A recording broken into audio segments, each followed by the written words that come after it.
আপনার আম্মার কি প্রবলেম হয়েছিল? আমার কোলন ক্যান্সার হয়েছিল। খাওয়া দাওয়া করতে পারতো না, পেটে জ্বালাপোড়া করতো, এবারে নাকে দেখে দুর্বল, বিছানা পড়ে গেছে। অপারেশনের পরে আরো অবস্থা খারাপ হইল। পরে আমরা বাড়ি চাইতে করছি, আইসা ওই যে ফেসবুকে আপনার অ্যাড দেখছি।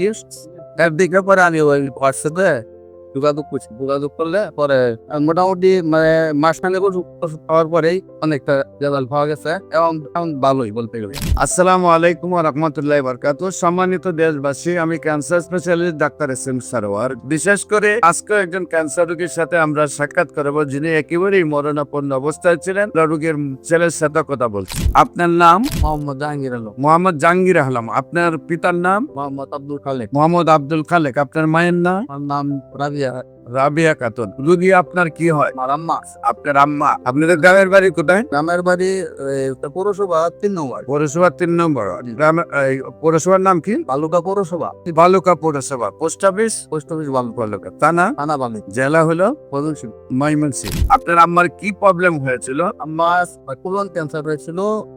খাওয়া দাওয়া করতে পারতো না, পেটে জ্বালাপোড়া করতো, এবারে নাকে দেখে দুর্বল, বিছানা পড়ে গেছে। 2-3 জনের বেড়া চলাফেরা করার লাগে। পরে সকালে নিয়ে গেছি ময়মনসিংহ মেডিকেলে। ওইখানে ওরা টেস্ট করে বলতেছে যে, পরে রিপোর্ট দেখে বলছে যে কোলন ক্যান্সার। আপনার যখন একেবারে বিছানায় পড়ে গেছে, যখন ডাক্তার কাছে নিয়ে যাওয়ার পরে ডাক্তার টেস্ট করে বলতেছে আপনি কোলন ক্যান্সার। তারপরে পায়খানা কি ক্লিয়ার হইতো? না, পায়খানা ক্লিয়ার। ক্লিয়ার হয়। তারপর ডাক্তারে কি করলেন? তারপরে বলছে যে অপারেশন করা লাগবে। অপারেশন করলে রোগী মানে বাঁচতেও পারে, মারাও যেতে পারে, এটা গ্যারান্টি।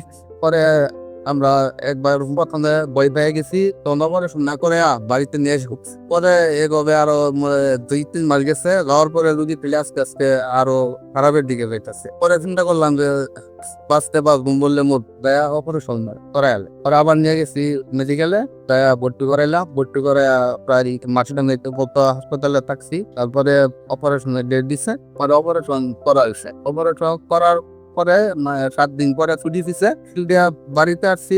বাড়িতে আসার পরে মানে অপারেশনের পরে আরো অবস্থা খারাপ হইল এবং আরো মরার অবস্থা। পরে আবার গেছি ডাক্তার এনে, ওরা তখন কিছু বলে যে ক্যান্সার, এটা ক্যান্সারের চিকিৎসা আলাদা ভাবে নির্লাগ কিছু। আমরা তো ভাবছি যে অপারেশন করা হয়েছে মানে এটা রোগ শেষ, ভালো হয়ে গেছে।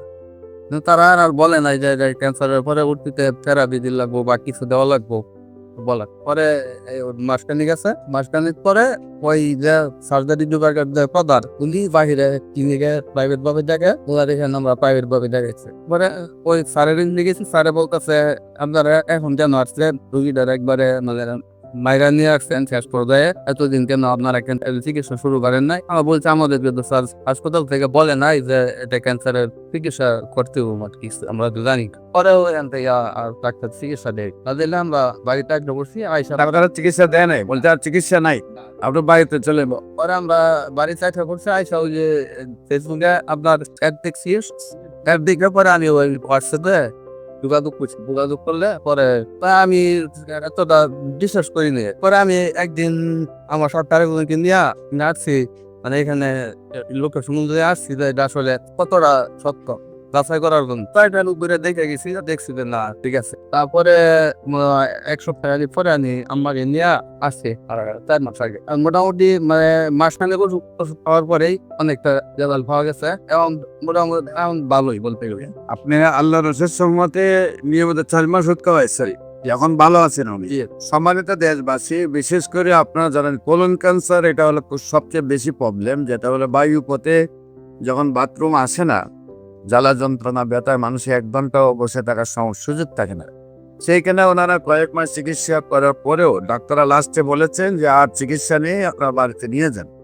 রোগী একেবারে বিছানায় পড়া অবস্থা আমার শরণাপন্ন হন এবং আল্লাহর রসের সহমতে এখন 4 মাস চিকিৎসা হয়েছে, সুন্দরভাবে সুস্থ হয়েছে। বিশেষ করে আপনাদেরকে বলবো, আপনারা প্রায় আজ থেকে 20 বছর আগে যে সব রোগীগুলো সুস্থ হয়েছে তাও আমাদের প্রমাণ রয়েছে। আপনারা যে কোনো সময় যারা মনে করেন যে ক্যান্সার ভালো হয় না, সেই সকল ডাক্তারদেরকে, বিশেষ করে সরকারি রেজিস্টার্ড ডাক্তার যারা আছেন তাদেরকে বলবো আসুন আমাদের সহযোদ্ধা হিসেবে, আমরা আপনাদেরকে সহযোদ্ধা হিসেবে নিয়ে কাজ করতে চাই। আমরা সারা বিশ্বটাকে ক্যান্সার মুক্ত করতে চাই।